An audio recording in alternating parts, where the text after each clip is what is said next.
Póngase cómodo, no se duerma, porque el que se duerma corre el riesgo de que el diablo lo muerda.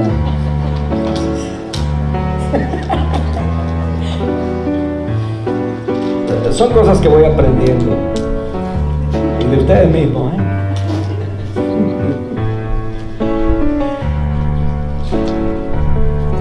Qué lindo estar en la casa del Señor, ¿no es cierto?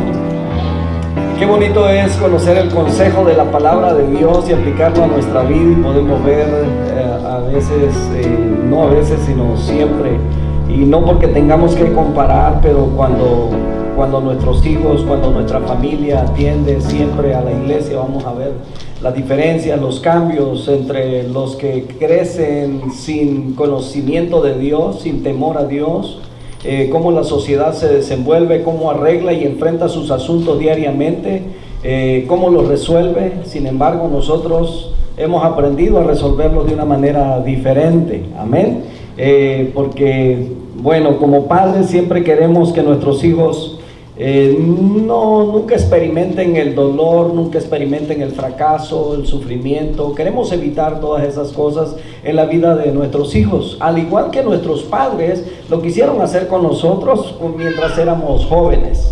En esta tarde yo quiero hablarle acerca del monte de Sinaí, montes importantes de Dios. Empecé hace algún tiempecito, algunas semanas atrás, el monte Ararat, que es el monte de descanso, ese monte donde Dios le dio la oportunidad a Noé, después de un arduo trabajo, 120 años predicando, construyó el arca. La gente, a pesar de que escuchó, no creyó. Decían que estaba loco hasta el día en que Noé entró en el arca. El Señor cerró la puerta, metió todos los animalitos que iban a entrar, ¿verdad? Y bueno, estuvo más de un año dentro del arca hasta que descansó en el monte Ararat. Ese monte de descanso le llamamos. En esta tarde yo quiero traerles el monte de Sinaí. Es el monte del Pentecostés antiguo, y vamos a relacionarlo con el Pentecostés, ¿verdad?, del tiempo de 50 días después de la resurrección de nuestro Señor Jesucristo. Quiero llevarlos a la escritura, ahí en Éxodo capítulo 19, Éxodo 19, y cuando lo encuentre en su Biblia, ¿verdad?, puesto de pie, leeremos juntos. Y voy a invitarle si tiene cerca algún hermano que no tiene escritura, se acerque y comparta con él. Si alguien está batallando para encontrar la cita, por favor, también, ¿verdad?, ayúdele. Esto es con la intención de que todos participemos de la palabra de Dios.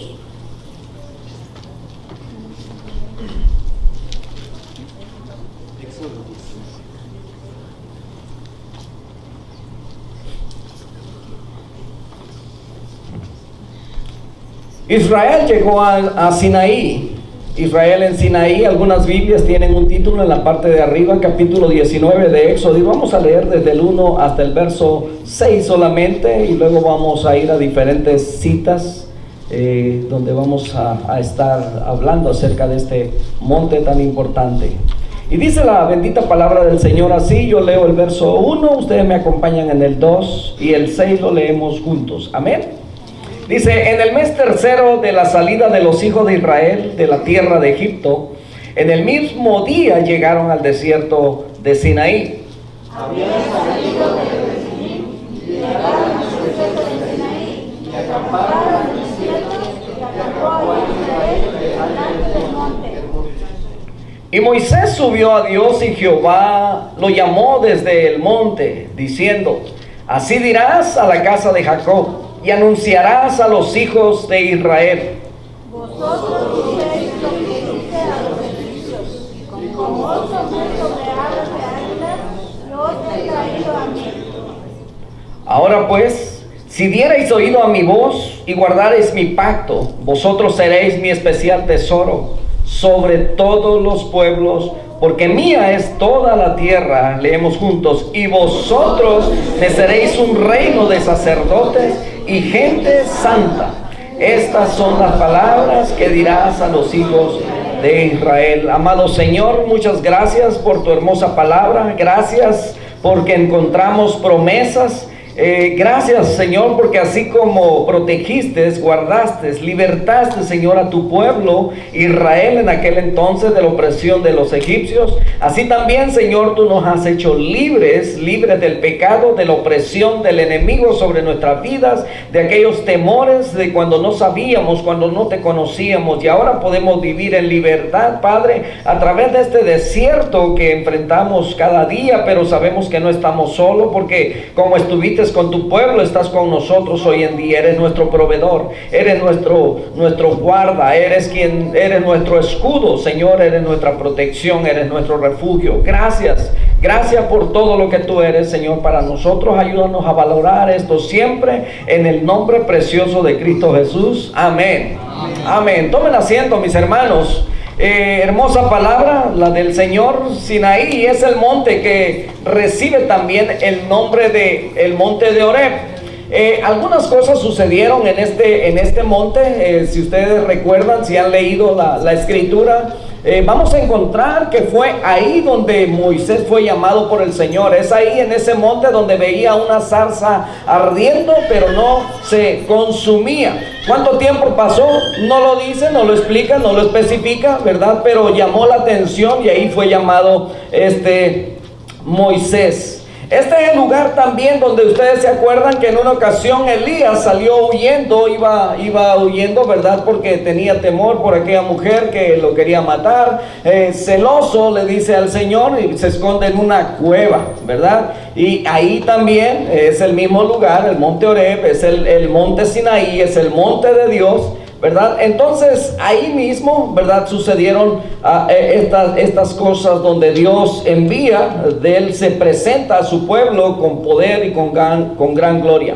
Dice el verso 2, que habían salido de Refidim y llegaron al desierto de Sinaí. Es importante, ¿verdad?, ver los acontecimientos que hubieron antes de llegar al monte de Sinaí. Por ejemplo, en Refidim el pueblo tuvo sed, ¿verdad? Y demandaron a Moisés y le dijeron: tenemos sed. Y entonces ahí sucede el milagro. Hay una peña, había una roca, y entonces Dios le dice a Moisés: golpea la roca y ella le dará agua. Ahí sucede ese milagro en Refidim. Ahí también, en ese lugar es donde hay el encuentro contra los amalecitas, donde Josué prepara al pueblo, salen y pelean. Ahí sucedieron cosas importantes, de verdad, que tenemos que recordar. Entonces, al llegar al monte de Horeb, al llegar al monte Sinaí, los israelitas llegaron a este lugar, dice que en el tercer mes después de su salida de Egipto, cuando hubieron pasado por Mara, Elim, y seguido un trecho de la costa del Mar Rojo. Ahora, las manifestaciones del poder de Dios en el día de Pentecostés fueron con las mismas señales que cuando se manifestó al pueblo de Israel en el Sinaí. Hubo fuego, hubo humo, hubo un viento, un estruendo recio, algo, ¿verdad?, que no se puede domar. Éxodo capítulo 19, en el verso 20, dice la escritura que descendió sobre el monte Sinaí. Jehová es el que descendió, y acuérdense que hay un cántico, ¿verdad?, un corito que cantamos, la gloria de Jehová cayó en el Sinaí, y hace referencia precisamente a esta escritura. Dice que sobre la cumbre del monte llamó Jehová a Moisés a la cumbre del monte, y Moisés subió. En el verso 18 dice que todo el pueblo observaba el estruendo y los relámpagos y el sonido de la bocina y el monte que humeaba, y viéndolo el pueblo temblaron y se pusieron de lejos. Miren lo que sucedió en el Nuevo Testamento, en el Pentecostés, ¿verdad?, que experimentaron los discípulos, los apóstoles, ahora ya en la ausencia del Señor Jesucristo. En Hechos capítulo 2, en el verso 1, dice que cuando llegó el día de Pentecostés, estaban todos unánimes, estaban juntos, y de repente vino del cielo un estruendo como de un viento recio. Y luego dice que soplaba fuerte, el cual, dice, llenó toda la casa donde estaban sentados. Verso 3, se les aparecieron lenguas repartidas como de fuego, asentándose sobre cada uno de ellos, y fueron todos llenos del Espíritu Santo y comenzaron a hablar en otras lenguas según el Espíritu les daba que hablasen. Voy a dar un recuento de todas estos acontecimientos, tanto cuando el pueblo de Israel está recibiendo las leyes, como cuando el pueblo, la iglesia, ¿verdad?, ahora está recibiendo el empoderamiento, el poder a través del Espíritu Santo para ser testigos. Números 33:3 dice que de Ramesés salieron en el mes primero, a los 15 días del mes primero, el segundo día de la Pascua, salieron los hijos de Israel con mano poderosa a vista de todos los egipcios. Ahora, las reglas de Dios para su pueblo, hubieron dos tipos de leyes que les fueron dadas en el Sinaí. Ahí llegaron, ahí fue donde Dios llamó a Moisés en el monte Sinaí, también conocido, les dije al principio, ¿verdad?, como el monte Horeb. Ahí Dios lo llamó y le dijo: ve y sácame a mi pueblo y tráemelo para acá. Quiero que ellos vengan y me adoren. Y esa fue, ¿verdad?, no la petición, sino la exigencia que había para Faraón, que dejara ir al pueblo, y tenían que ir hasta aquel lugar, porque ese es el lugar santo de Dios, ese es el monte, esa es la morada del Altísimo. Entonces él quería que su pueblo fuera hasta allá para él ser adorado. Entonces las reglas de Dios para su pueblo fueron dos tipos de leyes, y están las primeras leyes, que son las leyes absolutas, aquellas que Dios dio y que no pueden ser cambiadas, ¿verdad? Hoy en día nos regimos por los 10 mandamientos, esos que no pueden ser cambiados. Desde que Dios los dio, nadie ha podido decir: oh, esto ya no aplica para hoy. Están vigentes todavía desde aquel entonces hasta ahora. Son leyes absolutas. Entonces también están, ¿verdad?, las otras leyes, las leyes de jurisprudencia. Estas tenían que ver, ¿verdad?, con la ley de propiedad, del trato con los semejantes. Entonces, los que han estudiado, ¿verdad?, y yo creo que algunos de ustedes recordarán, porque le hemos dado algunas notas acerca de esto. ¿Cuántas eran las leyes para el pueblo de Israel? En realidad ellos tenían muchas leyes, entre ellos las leyes, ¿verdad?, morales, las leyes judiciales, las leyes religiosas, de rituales, y todo lo que tenían que hacer y cómo debían hacerlo y cuándo debían hacerlo. Entonces Dios le dio todo ese tipo de leyes, que hacen un total de 613 leyes, ¿verdad? Gracias a Dios que esas leyes no son todas para nosotros. Si aplican, ¿verdad?, leyes como los 10 mandamientos, y bueno, de ahí es donde también nosotros somos regidos. Y sabe que hay muchas naciones que han adoptado y como normas, como reglas, como leyes dentro de sus gobiernos, ¿verdad?, para dirigir una nación, las leyes judeo-cristianas. Entonces, Dios es un Dios celoso. En el primer Pentecostés, ¿verdad?, para ser bendecido necesitaba cumplir con la ley. O sea, Dios dio sus leyes, y para que el pueblo, practicándolo, pudiera ser bendecido.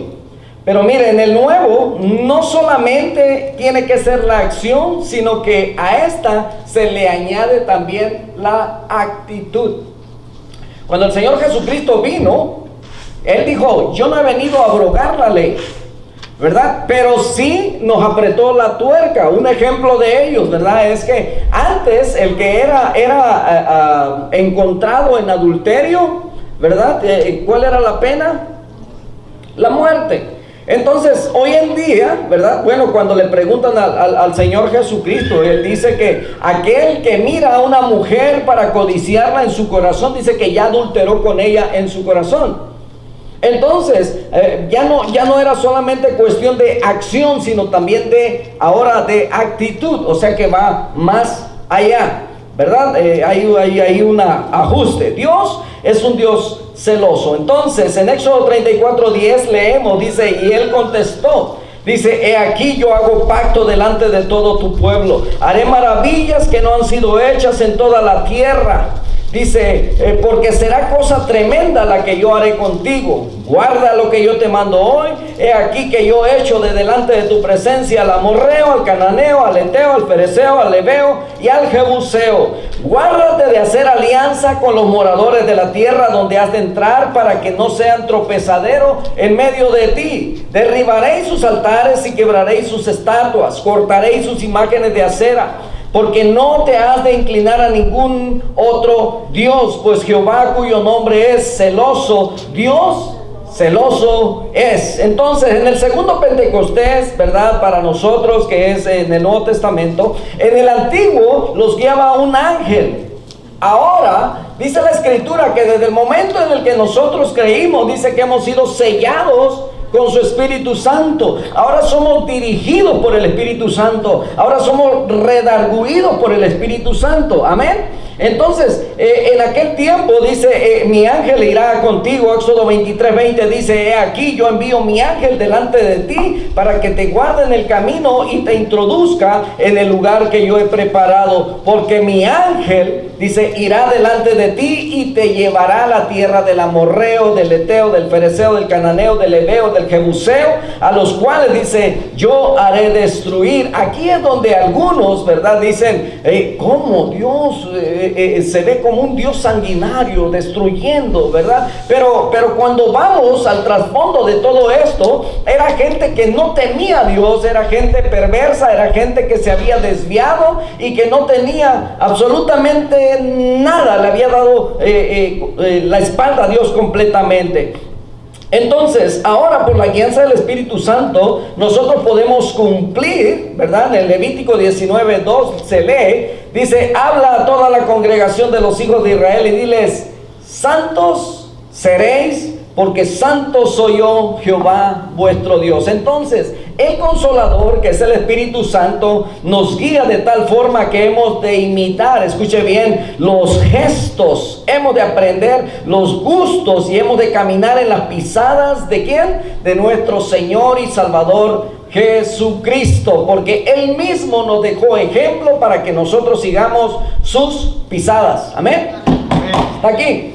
Amén, amén. Gloria a Dios. Entonces, Dios nos ha de llevar hasta el Sinaí, ha de manifestarnos su gloria y su poder. Ahora, ¿qué haremos con el Sinaí actual? Hemos de escalarlo porque es el monte del Pentecostés. Ese es el monte que nos pertenece. No seamos como el pueblo anterior, que mientras Moisés hablaba con Dios cara a cara, el pueblo estaba allá adorando a otro Dios, ¿verdad? A un becerro de oro. Entonces se contentaron con una cosa, ¿verdad? Barata de imitación de Dios, en vez de tener la realidad de una comunión con Él. Mucha gente, ¿verdad? No entiende esto.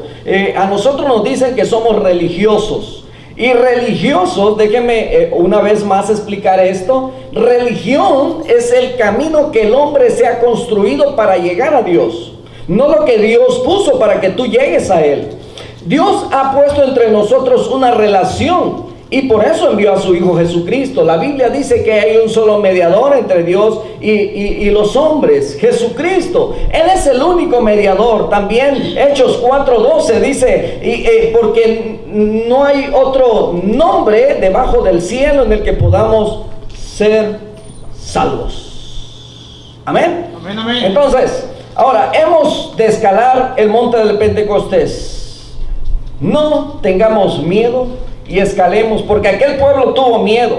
Dios no guió a Israel hacia la tierra prometida por el camino más corto, porque aún cuando caminaron y llegaron, ¿sabe que en 3 días, después de haber cruzado el Mar Rojo, ellos prontamente pudieron haber entrado a la tierra prometida? Pero ¿qué pasó? El pueblo no estaba preparado para conquistar. Tenía primeramente, el pueblo no tenía un ejército establecido. Y no es que lo necesitaran si Dios estaba con ellos. Pero es que la fe les hizo falta. No obedecieron. Iban rezongando, iban renegando. A pesar de que iban a una tierra que fluye leche y miel. Iban, ¿verdad? Entonces fue necesario. Pero Dios conocía absolutamente todo esto. ¿Y cómo sabemos que el pueblo tenía que pasar por estas situaciones? Tenía que ser ser probado, y no porque para ver si merecían aquel lugar, pues Dios conocía el corazón. ¿Saben que cuando la escritura nos dice en Deuteronomio capítulo 8 versos 3 y 4, y dice que los trajo por el desierto, dice, para probar tu corazón, y te hice que tuvieras hambre, dice, pero lo hice para probarte a ti mismo, o sea, para que el mismo pueblo se diera cuenta que ellos eran los que estaban, no porque Dios les había fallado, no porque Dios no tenía el poder, sino, dice, para demostrarles que no solo de pan vivirá el hombre, sino de toda palabra que sale de la boca de Dios. O sea, Dios estaba demandando obediencia, pero el hombre falló en eso. El hombre no le creyó a Dios, y es por esa razón, ¿verdad?, que en el camino ellos empiezan a dar vuelta y vuelta y vuelta hasta que pasan 40 años y muere toda aquella generación de incrédulos, y logran entrar solamente 2 de aquella generación, Josué y Caleb. Pero volvemos otra vez al monte, ¿verdad? No los guió por el camino corto, ya que de ser así hubieran tenido que pasar por la tierra de los filisteos y hubieran sido necesario enfrentarse a ellos. Los israelitas aún no estaban listos para la guerra, y era necesario que fueran, ¿verdad?, probados, era necesario que fueran preparados para entrar a la tierra y conquistar. Entonces, después de los años de lucha para sobrevivir en el desierto, estarían mejor preparados para pelear y tomar posesión de la tierra prometida. Israel quería una vida menos esforzada. No deseaban más luchas. Por su parte, Dios sabía que ellos necesitaban la experiencia en el desierto para prepararse para la conquista en la tierra prometida. ¿Sabe, hermanos? Cuando todas las cosas nos van bien, cuando todo nos va bien, el hombre tiende a olvidarse de Dios. Cuando no hay una enfermedad terminal, cuando no hay una crisis económica, cuando, ¿verdad?, todo está bien, no hay necesidad de Dios. Pero cuando tenemos la necesidad, donde el mundo, la sociedad y ya se nos acabaron todos los lugares a donde podíamos recurrir para tomar, volvemos a Dios. Y sabe, lo bonito de Dios es que Él no te va a reclamar ni te va a echar en cara, sino que viendo tu arrepentimiento y que vienes y le buscas, Él está ahí para ti. Amén. Ese es Dios, el Dios de las oportunidades. Entonces nuestra vida va a ser probada y vamos a pasar por situaciones en las que tenemos que ver a Dios, pero no de lejos como lo vio aquel pueblo. Hoy en día Dios nos está preparando cuando pasamos por pruebas. A veces hay personas que dicen: yo no he visto a Dios. Me predicas de un Dios que no existe porque yo no lo veo. Pero es porque quizás materialmente, emocionalmente, no han tenido esa necesidad profunda. Pero es necesario que en nuestra vida sucedan cosas donde nadie nos puede ayudar, clamar a Dios. Y es ahí, en los momentos de prueba, en los momentos de tristeza, de dolor, de lucha, es donde Dios muestra su poder. Si no, ¿de qué otra manera? ¿De qué manera pudiera Dios mostrarse? Los que hemos estado estudiando, ¿verdad?, han estado recibiendo ese discipulado. Cuando hablamos acerca del infierno, y entonces le dicen al rico, o bueno, el rico está pidiendo que envíen a alguien a la casa de su padre porque tiene 5 hermanos para que no vayan ahí. Y entonces Abraham le dice a Moisés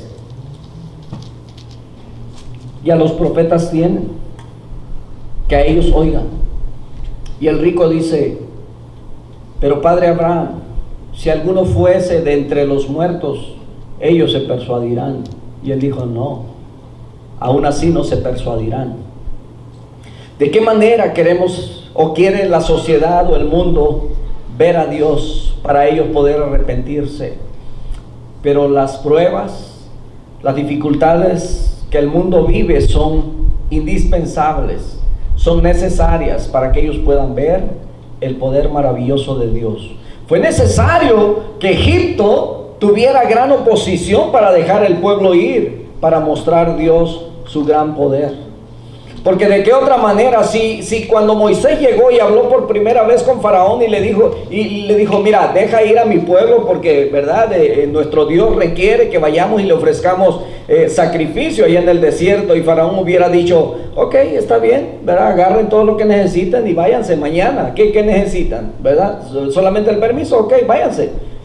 Entonces el pueblo no hubiese podido ser testigo de las maravillas que Dios hizo ahí, de cómo Dios desafió a cada deidad de los egipcios, demostrando con ello que eso eran dioses falsos, eran dioses sin poder, eran dioses que no eran dioses como el Dios nuestro, como el Dios todopoderoso, que no se puede ver, pero que manifestó su gloria y su poder, sacándolos con mano fuerte de Egipto. Amén.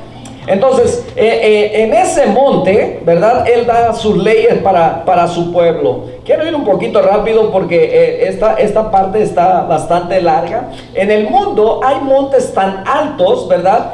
Por ejemplo, el monte Everest es una figura de conquista, de victoria, de gloria, de triunfo. Y dicen que llegar a su cima significa años de aprendizaje. No cualquiera puede subir, tiene que ser de preparación, de esfuerzo. Entonces, sabe que yo no sé a cuántos de ustedes les guste, pero yo soy bastante intrépido. Si ahorita fuéramos a la montaña, me gustan los desafíos. Si alguien me dice, subimos a esa punta, no importa el tiempo que nos lleve, ¿verdad? Si no tenemos otros compromisos, pues subamos, ¿verdad? Subimos. O sea, nos gustan esos desafíos, esos retos, pero hablando del monte Everest, estamos hablando de un monte donde se requiere preparación. Ahí sí es como si ahorita me dijeran, ¿sabes qué? ¿Quién es el mejor peleador ahorita? El boxeador. ¿Quién es el mejor? ¿Mayweather? ¿O quién? A ver, menciónenme, échenmelo, a ver. El Canelo. Ok, bueno, pues con el Canelo, ¿verdad? Que me dijeran ahorita, a ver, hermano Daniel, ahí está el ring y usted se va a subir ahí con el Canelo. Pues a saludarlo nomás, mijo, porque pues a pelear no. Me tomaría a lo mejor unos 20 años de preparación y quién sabe si lo alcanzara a hacer, ¿me entiende? Entonces subir el monte Everest, eso requiere de una preparación, de esfuerzo, de aprendizaje y de años de preparación. Entonces, alcanzar grandes conquistas de Dios también requiere estas cosas. Entonces el monte Sinaí, ¿verdad? Ahí Dios llamó a su pueblo a una intimidad mayor. Ya dijimos que en Refidim, ¿verdad? Aparte de los significados que este lugar tiene, ahí donde sucedieron estas cosas, donde Josué venció a los amalecitas, donde Jetro aconsejó a Moisés diciéndole, mijo, tú te vas a morir pronto, ¿no? ¿Verdad? Tienes que delegar responsabilidades. ¿Cómo que estás atendiendo a 2 millones de personas aquí? No puedes. Ahí mismo, en ese lugar donde Dios les dio agua, ¿verdad? Ahí en Refidim. Y saben que lo que significa este lugar es refresco, es llanuras. Entonces, mientras que Sinaí es el nuevo lugar donde Dios mismo se manifestará, a todo el pueblo. Entonces Dios le recuerda que usó las señales y milagros para traerlos a su presencia. Por ejemplo, ¿cómo llamó a Moisés? ¿Verdad? Hubo algo que lo cautivó. Entonces, de la misma manera, los milagros en Egipto cautivaron la atención de los israelitas de tal manera que decían, ¡wow! Este es el Dios de nuestro padre Abraham, de Isaac y de Jacob. No estamos solos, en realidad es un Dios poderoso. Y si Él dice que vayamos, pues vamos. Y si Él dice que nos ha dado la tierra prometida, pues qué mejor. Porque yo creo que ellos habían escuchado lo que había en Canaán.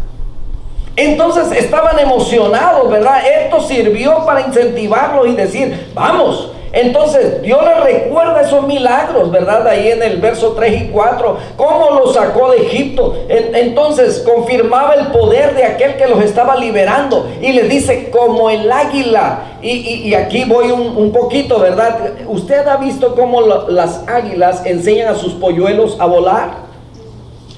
Yo me he dado el privilegio de poder ver, aunque sea un aguilucho, porque eso es lo que hay por aquí, ¿verdad? Pero como son de la misma familia, usan el mismo, vamos a decir, instinto o método, ¿verdad? Pero dicen que allá en las partes, ¿verdad? Del oriente, donde suceden todos estos acontecimientos, las águilas dice que vuelan en lo muy alto, y que esto de tiempo en tiempo se puede ver donde las águilas pueden volar a gran altura, con rapidez, con majestuosidad, pero guardando, dice, con ferocidad su nido. Las águilas llevan a sus aguiluchos sobre sí o van junto a ellos en la fase de aprendizaje de su vuelo. Y Dios está usando ese comparativo para decirle al pueblo: así yo los saqué de Egipto, así los enseñé a caminar por el desierto, los saqué, los supervisé, los protegí durante el frío en las noches, el frío en las noches y el calor intenso en el día, dándoles, ¿verdad?, esa cobertura, esa nube. Ese es el Dios. Entonces, por si alguien no ha visto cómo las águilas, ¿verdad?, enseñan a sus polluelos. Los polluelos se suben arriba del águila, ella emprende el vuelo, y luego ellos los deja caer, claro, a propósito, ¿verdad? Y entonces ella está al pendiente, porque si el polluelo no alcanza a agarrar otra vez, ¿verdad?, a levantarse, ella llega y por abajo se mete y lo vuelve a levantar. Ese es el cuidado que el águila tiene con sus polluelos. Ahora, punto 2, es el lugar de la revelación. Éxodo 19, 5 y 6, Dios expresa en ello su propósito. A lo mejor ellos estaban pensando, ¿verdad?, nomás en el maná, en el agua, las codornices y Canaán, ¿verdad? Pero Dios les dice que hay 4 cosas muy importantes. Primero les dice Dios: requiero obediencia. Obediencia. El hecho de oír su voz y ponerla por obra, porque ahí es el lugar donde se le da los mandamientos. Segundo, serán, dice, mi especial tesoro, y esto implica un altísimo valor. Ayer le decía a una jovencita, ¿verdad?, le decía que a veces nosotros tenemos tesoros escondidos y nos hacemos egoístas. No queremos que nadie más lo sepa, no queremos que nadie más lo vea.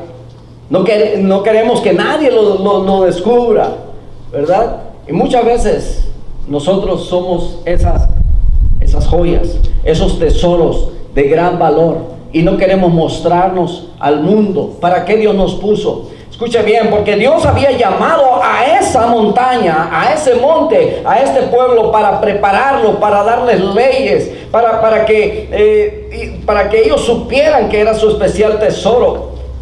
Pero había un tercer propósito también. Dice: me seréis un reino de sacerdotes, de gobierno, de servicio, de adoración. Eso es lo que significa el sacerdocio.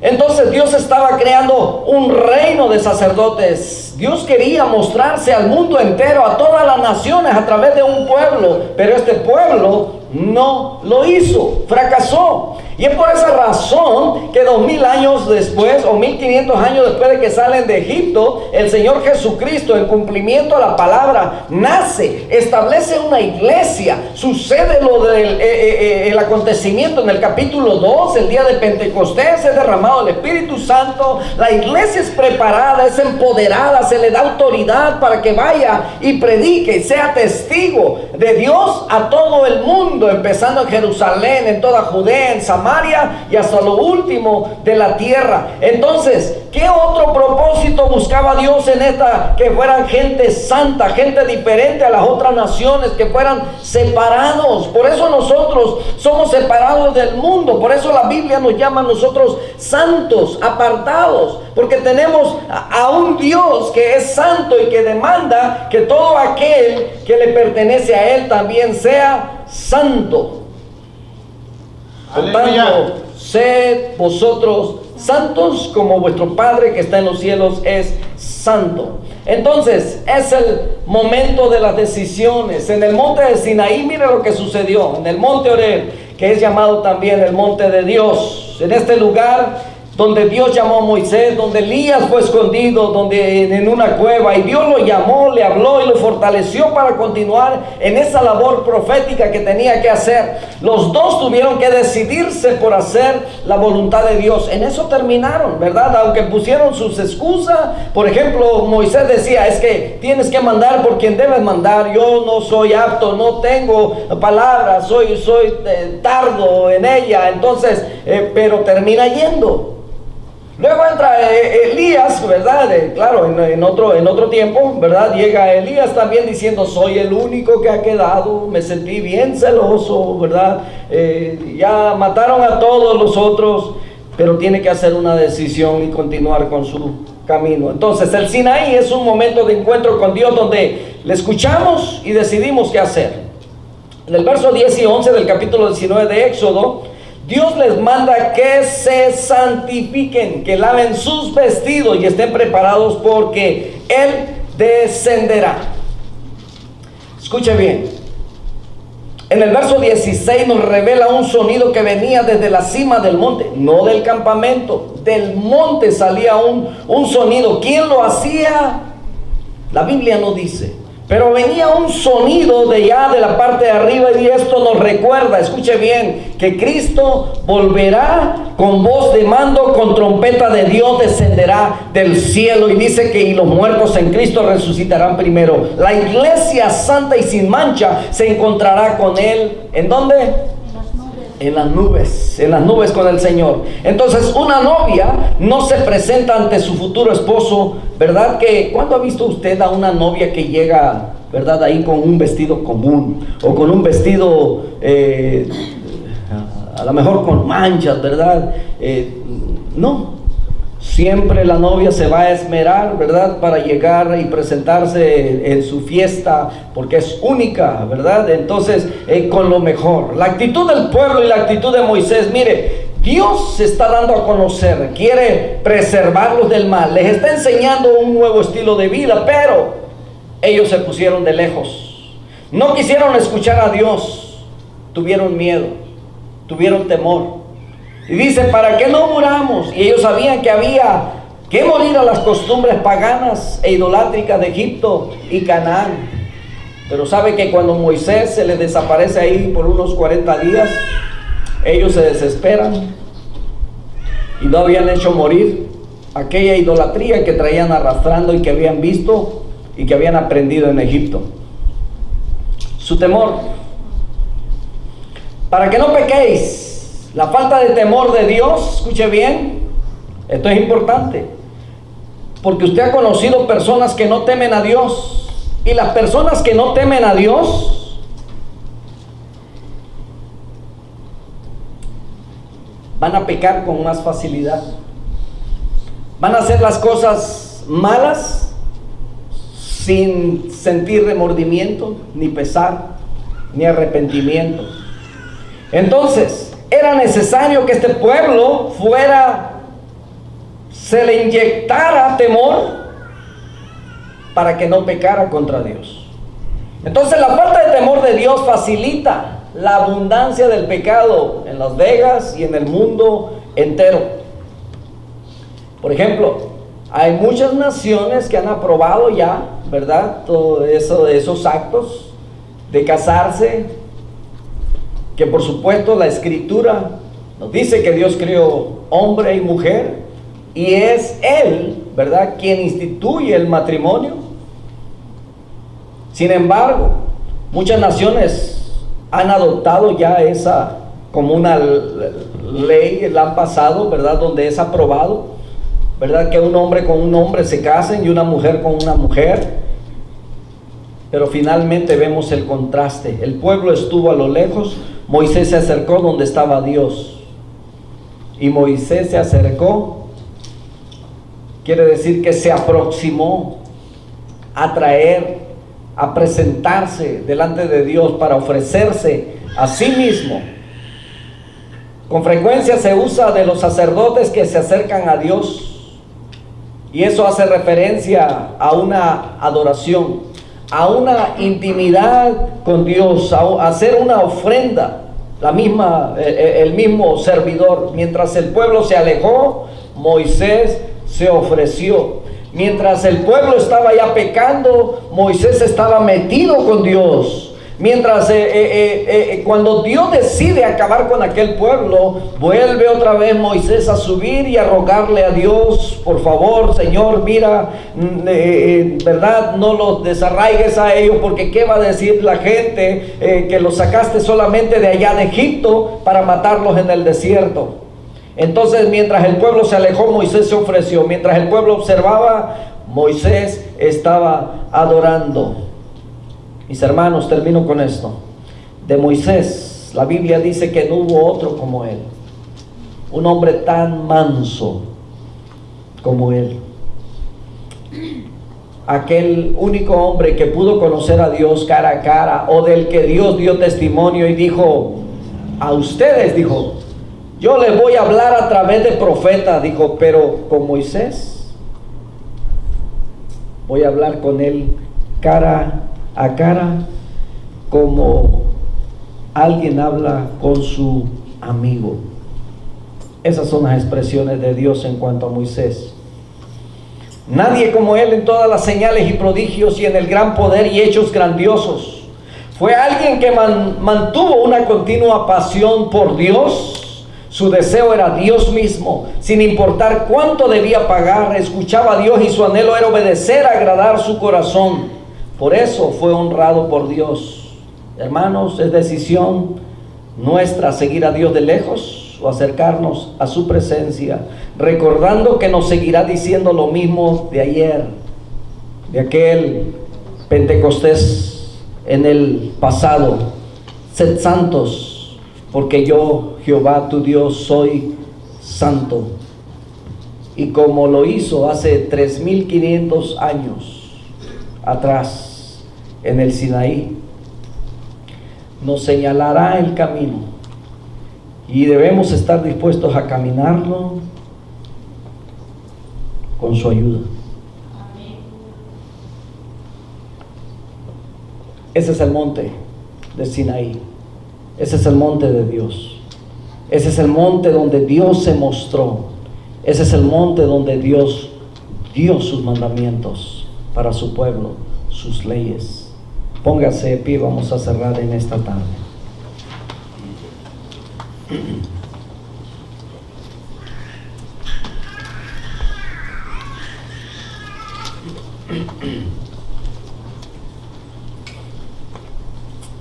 Hay muchos lugares que son muy famosos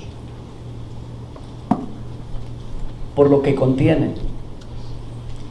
Pueden ser como las pirámides egipcios de Egipto, donde descansan faraones importantes, panteones donde fueron enterrados los huesos de alguien muy importante. Hay lugares que son reverenciados porque descansan personas que fueron nobles. Por ejemplo, aquí en Estados Unidos hay un lugar, el cementerio de Arlington, en la ciudad de Washington, Distrito de Columbia, donde es reverenciado porque es el honroso lugar donde descansan los restos de muchos americanos prominentes, hombres que sobresalieron. Pero entre la tumba de Cristo y estos lugares que se acaban de mencionar existe una diferencia tan grande como la que existe entre la noche y el día. Esos lugares son famosos por lo que contienen, pero escuche bien, porque la tumba de Jesucristo es famosa por lo que no contiene, porque es una tumba vacía. Nuestro Redentor, nuestro Salvador, se levantó de entre los muertos. Él resucitó al tercer día. Él lo había dicho, y aun cuando habían soldados custodiando, ni cuenta se dieron. Sucedió.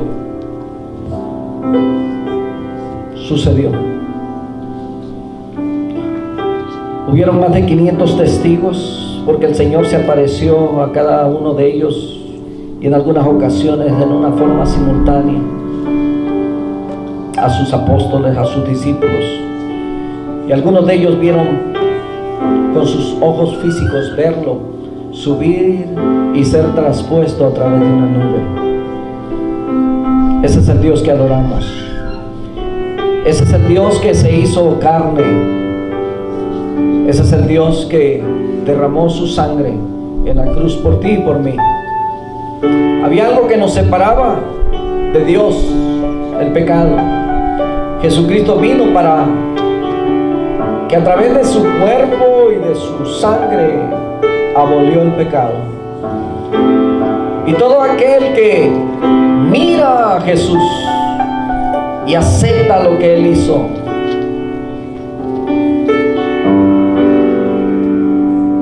es salvo. Esa es la promesa de la palabra, para que todo aquel que en Él cree no se pierda, mas tenga vida eterna. Amado Señor, al estar ante ti, Señor amado, queremos pedirte perdón por todas las veces que nos hemos alejado de ti. Hay mucha gente que no quiere acercarse a la iglesia y te quiere ver de lejos, como aquel pueblo, Señor, que no había conocido ni entendido que es la cercanía la que mantiene una relación, que no podemos tener una relación a distancia. Perdónanos por todas las veces que hemos buscado el alejarnos, el estar solos, el no buscar tu ayuda, las veces que ha florecido el orgullo en nosotros y que hemos querido hacerlo todo por nuestras propias fuerzas. Amado Señor, en esta tarde al venir ante ti queremos suplicarte el perdón y queremos que redargullas los corazones, Señor, de todo aquel que todavía no te ha conocido, que pueda acercarse con esa libertad y que pueda encontrar el oportuno socorro en ti, porque tú eres bueno, Señor, y misericordioso. Mientras usted sigue orando, yo quiero hacer una invitación en esta tarde. Quizás usted no había entendido, no sabía que usted es un pecador. Todos somos pecadores. Todos. La Biblia dice que no hay justo ni aún uno. Pero hubo uno que descendió del cielo. Su nombre es Jesucristo. Vivió entre los hombres, padeció, pero era necesario que Él fuese muerto por los pecados de la humanidad. Si tú no has hecho las paces con Dios, déjame decirte lo que la Escritura dice. Dice que la paga del pecado es muerte, pero el regalo que Dios está ofreciendo es vida eterna a través de su Hijo Jesucristo. La pregunta es, alguien que está condenado necesita ser salvado. Si crees que tú estás viviendo bajo esa condenación, yo te presento a Jesucristo en esta tarde. Él te quiere salvar. La pregunta directa para ti sería, ¿quieres la salvación que Él te está ofreciendo? Levanta tu mano y yo quiero ayudarte, guiándote en una oración, reconociéndole a Él y pidiéndole perdón por tus pecados. ¿Te gustaría en esta tarde recibirle a Él? Recibirlo en tu corazón. Él está aquí. Él dijo, yo voy a estar con ustedes todos los días hasta el fin del mundo. ¿Habrá alguien? ¿Habrá alguien? Levante su mano. Yo quiero orar por usted. No. A lo mejor ya lo has hecho. A lo mejor lo hiciste hace tiempo. Y es por esa razón que en esta tarde ya no levantas tu mano. Pero a lo mejor has estado alejado de Dios. Y en esta tarde te gustaría acercarte otra vez y decirle, Señor, aquí estoy otra vez. Perdóname. Aquí está mi corazón. Te lo entrego. ¿Habrá alguien en esta tarde? Yo quiero orar por ti. Quiero orar por ti. ¿Querrá alguien pasar aquí al altar? ¿Necesitará alguien oración? No tengas temor. Dios te ama. Jesucristo te ama. Él estuvo dispuesto a morir por ti. A lo mejor no sientes el valor de pasar hasta aquí al frente, pero dile ahí donde estás. Abre tu corazón y dile: Señor, nunca me has fallado, nunca me has abandonado, nunca me has dejado. Y quizá yo me he alejado y a veces no te he sentido. Por favor, perdóname, pero al estar en tu casa, yo quiero experimentar esa paz que tú das al corazón. Limpia mi corazón, limpia mi mente y perdona todos mis pecados. Te lo suplico en el nombre de Jesús. En el nombre de Jesús. Gracias. Gracias, Señor amado. Gracias por tu perdón. Gracias por tu paciencia.